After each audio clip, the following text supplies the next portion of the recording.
Good afternoon, everyone. Welcome to 2 Minutes of Torah, which on Fridays doubles as Thought for Shabbat.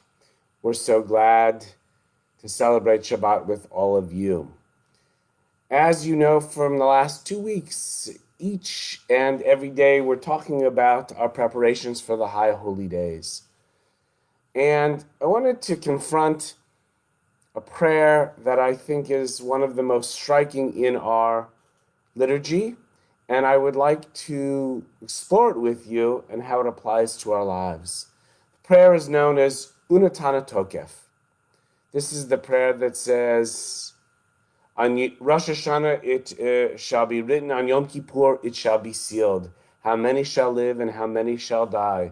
Who by fire and who by water? Who by this and who by that? It's a very daunting prayer that is often very striking to hear in the middle of the High Holy Days.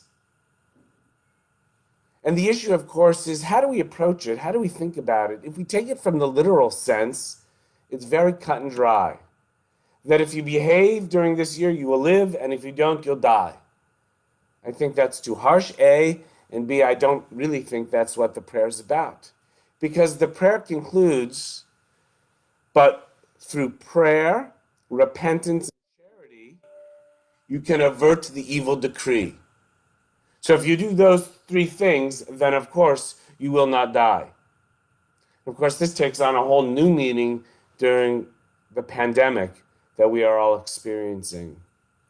I would like to suggest today that this prayer is much more about the quality of our lives than the quantity of our lives. That is, how many years we live.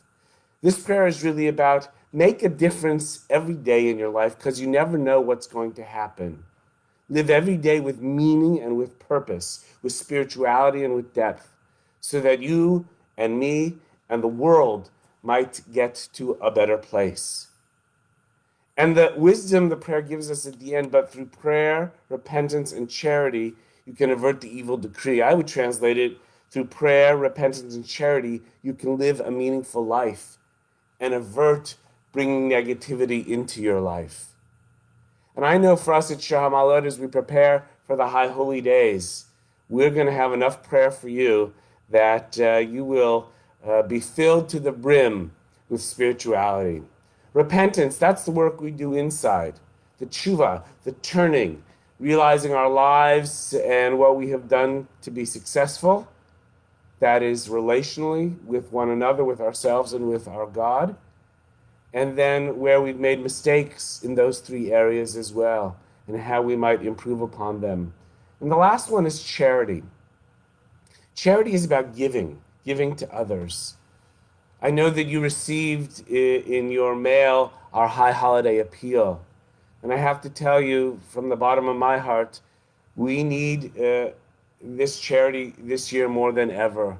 So many families are struggling that your giving of yourself, whether it's $5, $500, or $5,000, will make a difference. It will help somebody who is really going through a hard time. And that's what we're about. We are charitable towards one another. So prayer, come to services. You're going to get an email on September 10th, and then you'll get that email a few more times telling you all about High Holidays, and it'll have the link in there. We will have the opportunity to pause for introspection, for repentance, and you have the opportunity for charity, for tzedakah, right in front of you. So I hope you'll take advantage of all of those. And when you hear the words, who shall live and who shall die, it's really who shall live the highest spiritual life and who chooses not to. We have the formula before us. I hope you engage. Wishing you a Shabbat Shalom, a wonderful Elul season. That is, as we prepare for these High Holy Days. Have a wonderful weekend. Be well, be safe, be healthy. Take care.